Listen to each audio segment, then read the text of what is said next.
Começa agora o podcast Agro e Prosa com o jornalista Divino Ronaldo. Esse podcast tem por objetivo falar do agronegócio de um jeito descontraído, fácil e descomplicado.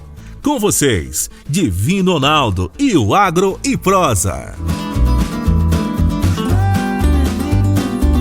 O meu entrevistado de hoje será Ricardo Arioli Silva, produtor rural, apresentador do programa de rádio Momento Agrícola, presidente da Comissão de Cereais, Fibras e Oleaginosas da CNA, da Confederação Nacional da Agricultura. E o tema da nossa entrevista será Agronegócio Sustentável.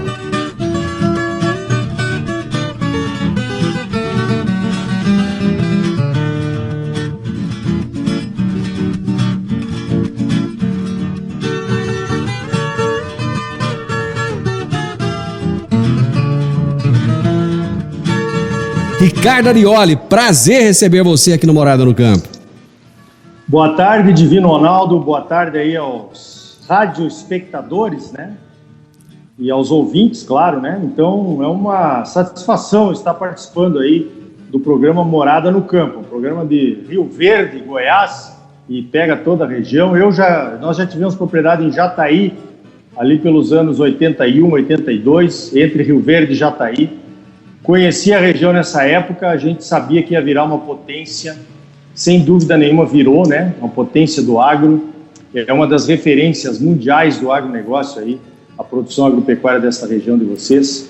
E nós acabamos vendendo a fazenda aí em 86 e comprando aqui em Campo Novo do Parecis, em 1987, nos mudamos para cá e estamos aqui na nossa 34ª safra, colhendo soja e fazendo confusão. Feliz da vida, faceiro, que nem menino novo. Que nem ganso novo em taipa de açude. Você é de onde, Ricardo? Eu sou natural de Erechim, e morei muito tempo em Passo Fundo e formei em agronomia em Santa Maria.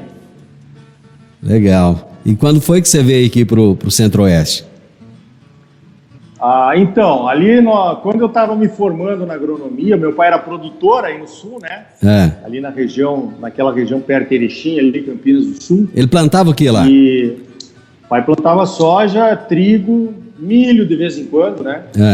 E começou a ver que talvez a oportunidade dele vender a propriedade e comprar uma área maior no Centro-Oeste era uma possibilidade. Eu só tenho um irmão que é agrônomo também, meu irmão é o Rogério, e nós acabamos, então, saindo para conhecer o Centro-Oeste, né? Estivemos aí, gostamos de uma fazenda e compramos a fazenda aí. Mas depois a gente viu que a fazenda era meio pequena.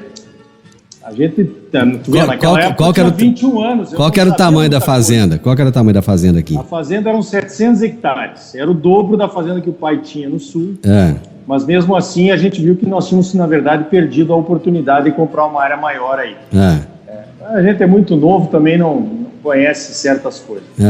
Aí apareceu essa oportunidade, a gente acabou vendendo a propriedade aí e comprando uma outra, que é essa que nós temos até hoje, que são 2.850 hectares. Quer dizer que quase que quadruplicou, né, a nossa área. E nós, aí era uma fazenda bruta, aí era uma fazenda já pronta para produção. Aqui era bruta, nós começamos a abrir em 87 e estamos aqui, nós contamos 2.000 hectares, né? Tem área de pastagem também, reserva legal, APP e tal. Estamos na nossa 34ª safra de soja. Aí é município de Campo Novo dos Parecis? Exatamente, município de Campo Novo do Parecis. Quando você chegou em 1987, como é que era a situação aí? Pai do céu, até hoje quando eu vejo a foto Porque eu casei, né, em 86. E a minha esposa foi morar comigo em Jataí, que era uma cidade ajeitada. Nós chegamos aqui, não tinha Campo Novo, não era nem município. Quase que deu separação. Rapaz, essa mulher só veio comigo pra cá porque ela me ama. O amor é o único negócio. Senão não largou tudo, né? Ela é engenheira civil. E apostamos, né, num futuro promissor e deu certo, graças a Deus. E como é que é Campo Novo dos Parecis hoje? Rapaz, Campo Novo do Parecis hoje é uma cidade de 40 mil habitantes. muito bem estruturada, muito bem estruturada. Naquela época eu não pude vir morar ali porque não tinha uma cidade ali. Uhum. Então até hoje eu moro em Tangará da Serra, que fica a 200 quilômetros da fazenda aqui. Certo. Campo Novo fica a 45. Meu irmão já se mudou para Campo Novo ano passado. Estava esperando a piazada terminar a faculdade, né? Uhum. Mas é uma bela de uma cidade, muito promissora, dinâmica. A gente vê que tem construção como era Rio Verde, né? Na época que nós estivemos aí, nos anos 80, anos 90, eu acho que isso dá para fazer essa comparação aí com Campo Novo nos dias de hoje. O Mato Grosso hoje, como é que está em termos de infraestrutura? A gente tem ouvido muita coisa de estradas, de ferrovia, de melhorias, porque a distância dos portos sempre foi um grande gargalo aí para vocês, né? E mesmo as estradas de chão e tal. Tem melhorado mesmo ou é balela? Não, tem melhorado bastante. Não é balela, não. Eu diria que nós tivemos alguns governos que lançaram alguns programas, né? Por exemplo, no governo do ex-ministro Blairo Maggi, começaram aquelas parcerias público-privadas, dos produtores entrarem de sócios com o governo para fazer algumas estradas aí. Isso aí depois teve algum problema, porque nós começamos a pagar um imposto aí, chamado FETAB, né, que é um Fundo Estadual para Transporte e Habitação, mas os governos subsequentes começaram a se apropriar desse dinheiro e pararam de aplicar em estradas. Nós estamos pagando hoje o FETAB 2 já, também FETAB do milho, que a gente não pagava, já estamos pagando em quase o triplo. E tem esse problema aí dos governos se apoderarem do dinheiro, mas uma parte está sendo colocada em infraestrutura e nessas parcerias aí com os produtores e está andando, talvez não na velocidade que a gente esperava. Mas esse governo agora do governador Mauro Mendes, aí o vice-governador é o Otaviano Pivetta, que é um produtor de sucesso ali da região de Lucas do Rio Verde, né? Ele fez, além de ser um produtor de sucesso, ele foi prefeito ali, fez ótimas administrações naquela cidade ali de Lucas e está andando. Então, alguns gargalos em algumas regiões ainda, porque é muito grande o estado, né? É 10% do território brasileiro, 11%. Então, é difícil atender todo mundo ao mesmo tempo. Mas agora eu diria que nós estamos numa transformação nessa questão das ferrovias, né? Porque nós já temos a Ferro Norte, que está em Rondonópolis, e o ministro anunciou essa semana, o ministro Tarcísio, que está fazendo um ótimo trabalho, anunciou que a ferrovia vai até Lucas do Rio Verde, vai subir até Lucas do Rio Verde, passando por Cuiabá, isso é muito bom. E a única ferrovia operacional que nós temos aqui no estado, né, em Rondonópolis, que fica no sul ali, mas também nós temos uma promessa agora da ferrovia de integração do Centro-Oeste, chamado FICO, que ela vai ser construída pela Vale, né, naquele programa que o ministro inventou aí, de trocar concessão por obra, né? Ele deu uma concessão para a Vale lá, renovou uma concessão, e a Vale vai ter que construir essa ferrovia até Alto Araguaia, ali, aliás, Nova Chavantina, por ali, aquela região do leste, né? E também foi anunciado que deve começar, vai ser licitada esse ano, aquela ferrovia que vai de Sinop até o porto de Miritituba. Sei. E daí, então, ali pegaria as barcaças para subir até os portos do Arco Norte, né? Então, olha, são ótimas notícias na infraestrutura aí. Algumas regiões ainda têm alguns gargalos, mas nós estamos bastante confiantes de que isso vai ser resolvido no mais breve possível aí. Está mudando mesmo a logística. Eu acho interessante que quando o pessoal pergunta para o Tarcísio se isso vai demorar 50 anos para acontecer, ele fala que vai acontecer em 6 anos. Aquele cara é espetacular, né? Fala sério. Cara, é impressionante. Dependendo de ser do governo Bolsonaro, né? A gente avalia isso. Não, lógico. Temos alguns ministros de primeira qualidade em qualquer governo, né? Eu acho que todo governo ele tem seus méritos e tem seus problemas. Claro. E a democracia ela é feita disso, não é, Ricardo? A gente tem que saber respeitar, cara. Quem foi escolhido pelo povo tá lá, né? E ver o que cada um faz de bom. Ah, não gostou não? Pô, vota daqui 4 anos e troca o cara. Não é assim que funciona? Exatamente. Né? Bacana. Está indo bem nessa questão da logística, do Ministério da Agricultura também. A ministra Tereza Cristina é parceiraça dos produtores, entende, né? Ela é daí ela é do Mato Grosso? A Tereza Cristina é do Mato Grosso do Sul. Ah, do Sul. Mato Grosso do Sul, Ainda existe aquela briga aí de se chamar Mato Grosso do Sul de Mato Grosso, os carapelas, se chamar... Ainda tem isso ou não? Não é bem uma briga, a gente vê que o pessoal tem uma birra, né? Mas tinha uma birra aí, não sei se existe ainda, entre Jataí e Rio Verde, né? Acabou, cara, acabou. Acabou? Acabou. Tá acabando aqui também. De vez em quando tem uns...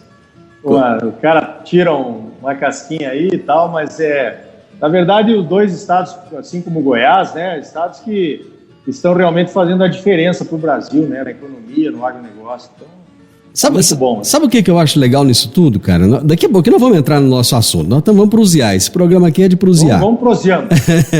Eu tenho uma saudade dessa prosa aí do sudoeste goiano que você nem acredita. Eu aprendi muito aí. Eu aprendi a comer gueroba, arroz com piqui, jogar truco. Caramba! Você tá sabendo da briga? Você tá sabendo da briga de Goiás com Minas Gerais agora? Não. Cara, um deputado de Minas Gerais quer que... Eu esqueci até o nome da cidade agora de Minas Gerais, cara. Montes Claros. O cara quer que Montes Claros seja a capital nacional do piqui. E o Caiado, rapaz, entrou na briga e já acionou o José Nelto, que é deputado, e já chegou em Brasília, cara, a coisa. Porque como é que Goiás vai deixar... Minas Gerais ser capital do piqui? Só que aí Tocantins já começou a entrar na briga, porque Tocantins está dizendo o seguinte, que quando dividiu Goiás com Tocantins, eles eram a parte pobre, né? E que aqui cortaram os pés de piqui e tudo, e que só sobrou pé de piqui no Tocantins. Então essa briga vai longe. Cara, eu vou fazer... Tem que fazer o triângulo do piqui. Goiás, Tocantins e Minas. Agro e Prosa.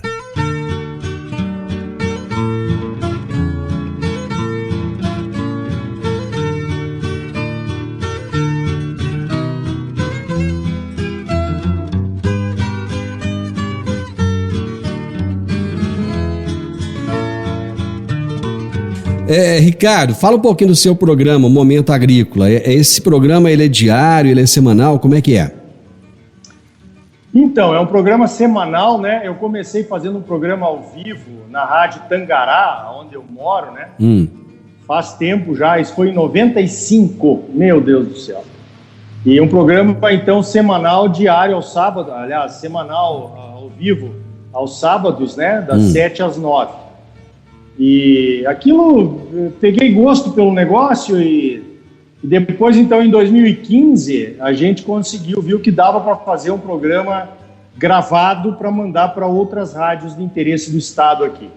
Então, a gente começou a fazer o Momento Agrícola Mato Grosso, que daí ele está sendo enviado hoje para 29 emissoras de rádio aqui do interior do estado, né?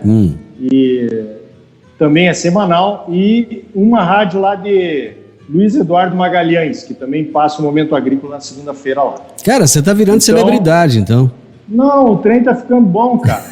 E aí a gente grava, né, porque eu tenho muitos contatos, essa presidência da Comissão de Cereais, Fibras e Oleaginosas, a FAMAT, eu fui da diretoria da AproSoja por muito tempo, então fizemos algumas viagens internacionais. Hoje mesmo, o programa dessa semana, eu consegui entrevistar o Adido Agrícola do Brasil na Índia e o Adido Agrícola do Brasil na China. Que bacana, rapaz. Eles participaram da live que a CNA elaborou aí para comemorar o Dia Nacional de Pulses. Foi na sexta-feira a última agora, né? Quarta-feira. Quarta-feira, foi na quarta-feira, sim. Então a gente aproveita e ficou mais fácil, né? Você que é de rádio, mas eu não sou profissional, viu, Divino? Você que é. Eu sou um agricultor que faz um programa de rádio. Sabe o que eu lembrei quando eu vi esse programa? Eu ouvi já alguns episódios. Ele é meio gauchesco, né? Não sei, não é pra ser. A música da abertura e o sotaque, eu acho que não tem como. Não tem como, né? O que é essa Comissão de Cereais, Fibras e Oleaginosas da CNA? Bom, a Confederação Nacional da Agricultura e Pecuária do Brasil, né, a CNA, ela é a confederação do sistema sindical, né, do Brasil. Sim. Então, a confederação, ela é a representante oficial por decreto, lá por lei, né, dos produtores lá em Brasília. E ela mudou muito nesses últimos anos. Esse presidente agora, o doutor João, ele é baiano, né, mas ele está fazendo um trabalho muito bom lá. Então, a capilaridade da CNA, ela começa com o produtor rural que é filiado a um sindicato rural, participa das discussões ali dos problemas locais que ele tem no sindicato. O sindicato faz parte da Federação da Agricultura, que aí em Goiás é a FAEG, aqui em Mato Grosso é a FAMATO, né? Federação Mato Grossense da Agricultura, de Agropecuária do Mato Grosso. Então, ele leva essas demandas, então os sindicatos levam as demandas para a federação, e a federação é associada à confederação em Brasília, que tem as portas abertas para qualquer reunião, em qualquer ministério, né? Porque ela é realmente, por lei, a representante oficial e tem toda essa capilaridade. A confederação, ela é dividida em comissões. Ela tem um corpo técnico muito bom, pessoal lá da CNA, eu digo isso porque eu agora, como presidente da comissão, eu estou conhecendo melhor, né, a estrutura toda da CNA. Técnicos maravilhosos lá de primeira linha, com portas abertas nos ministérios. Então, ela discute na comissão, ela é uma comissão, digamos assim, consultiva, né, da presidência da CNA. Nós não temos poder de decisão, mas é evidentemente que a gente levanta discussões e a gente leva o que a gente acha que pode ser a solução, né, conversando com produtores, e sindicatos e federações, para a presidência, então, armar as estratégias para que as coisas aconteçam em Brasília.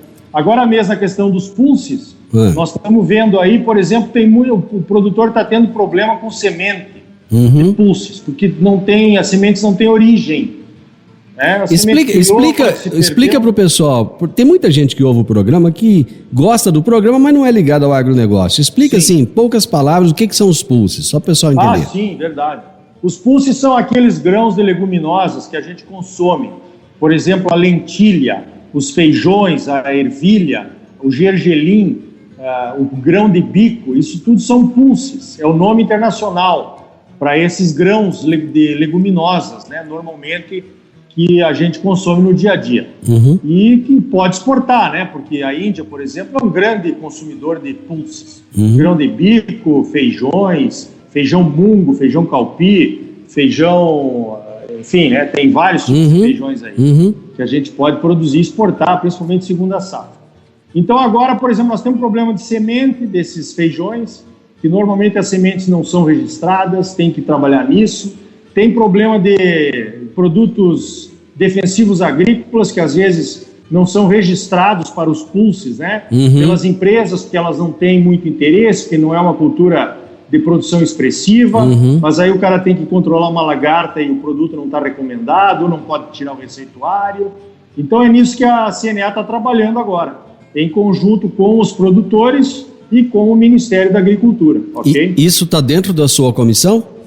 Exatamente, nós temos reuniões aí a cada 15 dias, agora nós já fizemos essa questão dos defensivos para o gergelim, que é uma cultura que está crescendo bastante aqui no estado, e agora a próxima é o feijão calpi, que é o feijão que é o pulse, né, o feijão que a gente mais exporta entre os feijões que o Brasil produz. Então o calpi também tem problema, não tem inseticida registrado, não tem fungicida, e não tem problema de se usar isso, né? O que está faltando, na verdade, é essa burocracia do registro.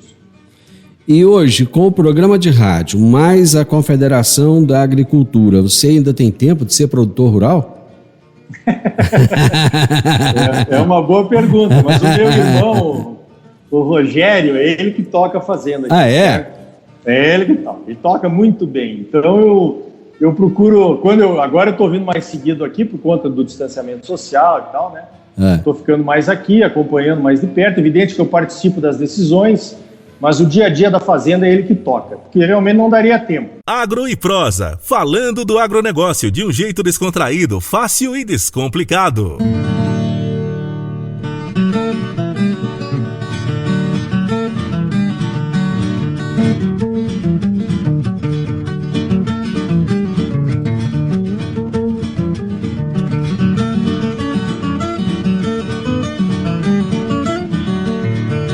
Ricardo, falando em agronegócio sustentável, cara, nós estamos aí com uns problemas sérios com o negócio de sustentabilidade. Virou um blá blá blá danado, né, cara? Como todo ano acontece, né, Divino? Impressionante. A gente todo ano tem essa pressão aí contra a produção brasileira. Normalmente são informações equivocadas, né, dizendo que a soja está entrando na Amazônia, destruindo, que a nossa pecuária não sei o quê. Então isso aí é um projeto, eu imagino, de algumas ONGs, que elas precisam arrecadar dinheiro para sobreviver, né? E elas então começam com essa conversa contra o agro brasileiro para conseguir fundos e verbas para continuar se mantendo, evidente, aí pagando seus funcionários e por aí afora, né? Então isso aí é um negócio orquestrado. Eu vejo que não tem como a gente fugir desse debate. Mas eu fico preocupado, né? Até eu vou falar sobre isso no Momento Agrícola dessa semana, porque esse negócio é o seguinte, ele está aumentando, né? Ele está aumentando e eu estou vendo que nós não temos uma organização entre as entidades, as lideranças, a Embrapa, as pessoas que têm conhecimento e que têm acesso internacional para nos defender. Então você veja que essa pressão veio da Europa, daí agora o presidente Macron fala umas besteiras lá, mas a turma acredita nele, né? Os franceses acreditam nele, não vão acreditar no Ricardo Arioli, do produtor em Campo Novo do Parecis. Não dá, né? Então, e nós estamos perdendo essa articulação aí. Eu acho que quem está nos defendendo hoje, viu, Divino, que já disse que não vai fazer a moratória do Cerrado e contestou algumas informações com uma publicação no jornal, o The New York Times, lá nos Estados Unidos, né? É a ABIOV, a Associação Brasileira da Indústria de Óleos Vegetais. Eu não vejo mais a ProSoja na parceria com a ABIOV que nós tínhamos. Nós assinamos, na época que eu fui diretor aí da ProSoja, cuidei da parte de sustentabilidade, ProSoja Mato Grosso, né? Nós tínhamos um memorando de entendimento que nós assinamos com a União Europeia, lá, os fabricantes de rações e os fabricantes de óleos vegetais, né? Nós assinamos um memorando de entendimento, onde eles têm interesse em comprar da gente. Eles não gostam da conversa com o Macron. Só que o pessoal coloca a opinião pública contra, né? E eles, como eles estão lá, eles têm que tomar atitudes. Então, essa articulação que nós tínhamos, ela foi desmanchada, infelizmente. E eu acho que nós precisamos nos articular, porque agora veio o Macron falando disso, o pessoal querendo a moratória do Cerrado, 150 empresas europeias se juntaram para vir aqui no Brasil conversar sobre esse assunto, estão conversando com a ABIOV, não tem produtor, associação de produtor ali que representa produtores conversando, teria que ter, ok? Para negociar, sentar na mesa, mostrar. Nós não temos que fugir. Nós temos a reserva legal, nós temos a APP, nós fazemos 2 safras, 3 safras por ano. Do jeito que quiser medir a nossa sustentabilidade, Divino, nós vamos ser os primeiros do mundo. Seja por conta dessa área de proteção ambiental que nós temos dentro das propriedades, pode fazer a conta do carbono sequestrado na matéria orgânica do solo, das 3 safras que nós fazemos por ano, e ninguém consegue, né? Porque nós estamos aqui num clima tropical. Só que nós não estamos preparados para fazer isso. Agora, por exemplo, foi uma turma aí, umas ONGs, uns cientistas brasileiros que moram nos Estados Unidos. Isso é ruim para nós. Foram entregar um documento para um assessor do Joe Biden, lá o novo presidente, né? Que já falou besteira sobre a Amazônia, e que tem que revogar alguns tratados de comércio com o Brasil, porque nós estamos destruindo a floresta. Não! Nós estamos protegendo a floresta, nós estamos protegendo o cerrado. Então nós temos que mostrar isso. Eu vejo que há uma desarticulação. E isso é sério, isso não pode ser assim. Porque daí o que acontece, Divino? Agora vem alguém aí, alguma celebridade que a gente adora e que fala muito bem, por exemplo, o grande Evaristo Miranda da Embrapa Territorial, né? O Roberto Rodrigues, e dá uma entrevista. E uma entrevista matadora. Ele fala tudo que a gente quer ouvir e tudo que a gente deveria estar falando para o exterior. Mas ele fala para os convertidos, ele fala para nós. Então, cadê a mobilização nossa aqui, né?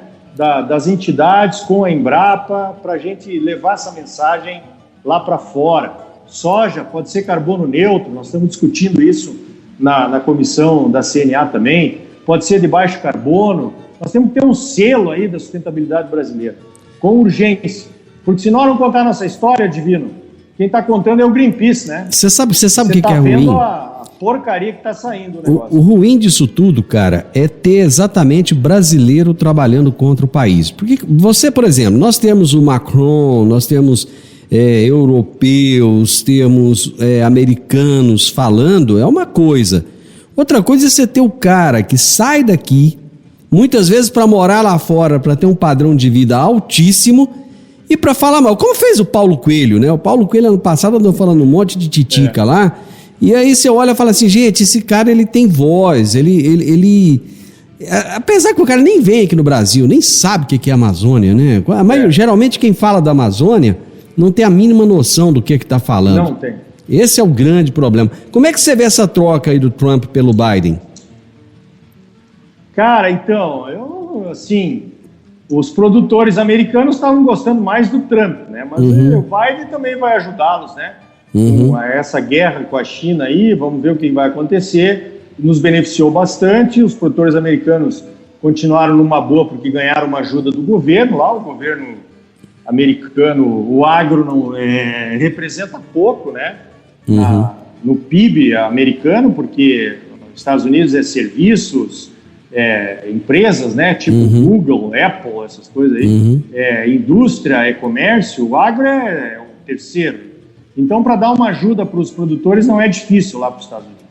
Então, nós estamos observando, né, essa questão da Amazônia mesmo, que acaba sobrando também, além disso que você falou dos brasileiros aí, jogando contra, é horrível isso, né? Mas também sobra para quem está fazendo certinho, né, Divino? Quer dizer, o que eu aqui em Mato Grosso, em Campo Novo, que é cerrado, nós temos aqui os 20% de reserva. O que eu tenho que ver com um incêndio criminoso lá na Amazônia?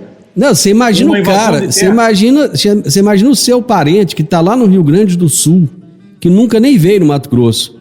Imagina o problema que ele está passando, né? Pois é, então, a gente tem que responsabilizar os maus que estão fazendo, são poucos, né? E estão fazendo coisas erradas, mas nós temos que valorizar os bons, né? Que são a maioria dos produtores brasileiros, que estão em processo de legalização, através do CAR, que é a única legislação mundial de proteção, onde a área de proteção fica dentro da propriedade, toda aquela conversa, né, que a gente já sabe. A Embrapa já mostrou que os produtores são os maiores protetores do meio ambiente do Brasil. Nós temos que contar essa história lá fora, não adianta só a gente falar para a gente mesmo, né?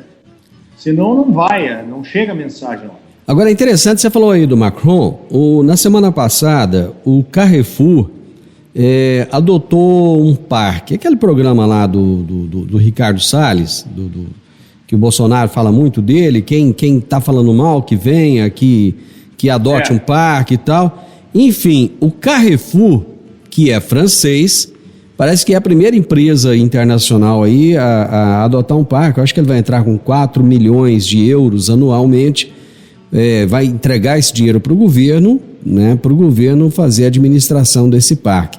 Muita gente falou que isso estava meio que calando a boca do Bolsonaro, assim, é como se fosse assim, olha, tá dando um alento aí pro Bolsonaro e tal, para ele não ficar chateado com o Macron. Você acha que é isso mesmo ou não tem nada a ver a empresa Carrefour com essa ação do governo francês? Olha, eu acho que a empresa Carrefour tem a ver com as ações do governo francês, porque ela tem uma imagem a zelar lá na França também, né? Aconteceu um problema sério no supermercado lá de Porto Alegre com eles também, infelizmente, né? Uma empresa séria, mas aconteceu um problema e isso também tem a ver com a imagem deles aqui no Brasil. Mas eu acho que não tem nada a ver com agradar o Bolsonaro. Eu acho que isso aí não pega com o doutor Bolsonaro, pelo jeito, né? Como diz um vídeo de um rapaz que eu vi aqui, um nordestino, ele fala assim, o rei Bolsonaro é forte, é pau de dar em doido. Mas o importante disso tudo, eu acho que é o seguinte, cara, o agronegócio, e você vive isso ao longo dos anos, tanto como produtor rural, quanto como apresentador de rádio, e ativista aí também na confederação, você viveu esse crescimento do agronegócio, que foi turbulento, né? Eu já falei aqui no programa com várias pessoas, se a gente pegar aí década de 80, década de 90, nós tivemos governos que viraram as costas para o agronegócio e o produtor rural teve que ir para a rua, teve que brigar, teve que buscar seus direitos. E talvez, eu vou até te perguntar uma questão que eu já perguntei aqui para outras pessoas e eu quero ouvir a sua opinião. Talvez o Brasil, o produtor rural, não esteja hoje tanto assim lutando pelos seus direitos porque ele está num momento de bonança, está num momento de tranquilidade. Será que está faltando crise no agro para o produtor sair e gritar e buscar os seus direitos? Olha, essa tua pergunta é muito boa, viu, Divino? Porque isso realmente está acontecendo. A gente vê que quando o produtor, num ano que nem esse, evidente que nós também não vendemos toda a soja pelo preço que ela está hoje. Aqui o Mato Grosso já vendeu 60% da safra em torno de R$80 a saca, hoje está 150. Que eu acho que é mais ou menos a média nacional, mais ou menos é isso aí mesmo. Então não é aquela maravilha, mas é evidente não dá para negar que o ano é bom. E talvez tenhamos uma boa safra agora, estamos começando a colher, então vai ser bom o ano, não tem como negar isso. Mas essa zona de conforto, o que acontece? Eu costumo usar uma comparação com uma fatia de bolo, né? Existe um bolo ali que é a agricultura, é o agronegócio. E o produtor tem aquela fatia ali. Se ele não defender a fatia, alguém vai pegar mais um pedaço e vai ficando menor a nossa fatia, né? Tem sido feito, isso tem acontecido. Quando nós chegamos aqui, a gente colhia aí 35, 40 sacas, estava bom demais, né? No milho a gente colhia 45 sacas, 50 sacas, milho segunda safra e estava bom. Hoje, se você não colher 50 sacas, 55 sacas de soja aqui, você já está no prejuízo. O milho precisa colher 80, né? Então, a fatia nossa vai diminuindo. Quando ela aumenta num ano que nem esse, é a hora de participar, né? O produtor se coloca numa zona de conforto, mas é o contrário. Ele tem que participar na hora que ele tem fatia para preservar, né? E não na hora que já se foi a fatia inteira dele, ele vai pedir esmola em Brasília. Quer dizer, como nós já tivemos que fazer várias vezes, né? Pedir pinico para governo, securitização e coisa e tal. Exatamente. Então não dá, é a hora de participar no sindicato rural, na associação, no núcleo da associação, é agora, né? Porque depois, a hora que a fatia diminuiu, é tarde demais, né? Aí não se resolve, mas muito difícil de resolver, né? Cara, acabou o nosso tempo. Prusiamos, tem mais meio mundo de assunto para conversar, só que vai ter que ficar para a próxima. Você sabe como é que é programa de rádio, o tempo acaba, né? A conversa quando é boa passa ligeiro, né? Às vezes eu engato umas entrevistas ali no meu programa, também é assim, quando vê acabou o tempo, tem que terminar. Foi um prazer, viu, Divino? Prazer, eu tenho uma saudade imensa aí do sudoeste goiano, nós fomos muito bem recebidos aí pelos goianos e, enfim, mora no nosso coração aí o sudoeste goiano, ok? Não, faz o seguinte, toma essa vacina logo e vem pra cá, vem passear aqui. Pois é. Nós temos um grande amigo aí em Rio Verde, o Antônio Salib. O Antônio Salib é um amigão nosso, vou mandar um abraço pra ele, vamos ver se ele vai ouvir o programa. Ele é gaúcho também?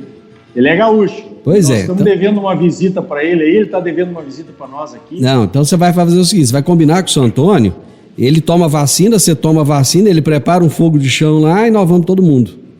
E vamos aí comer um arroz com guiroba. Cara, obrigado, foi um prazer ter você aqui no programa, viu? Valeu, o prazer foi meu, Divino. Sempre as tuas ordens aí. Quando você precisar, chama que eu vou te atender com todo gosto e do fundo do meu coração, ok? Você ouviu o podcast Agro e Prosa. Se gostou, compartilhe, recomende e nos siga nas diferentes plataformas de podcast.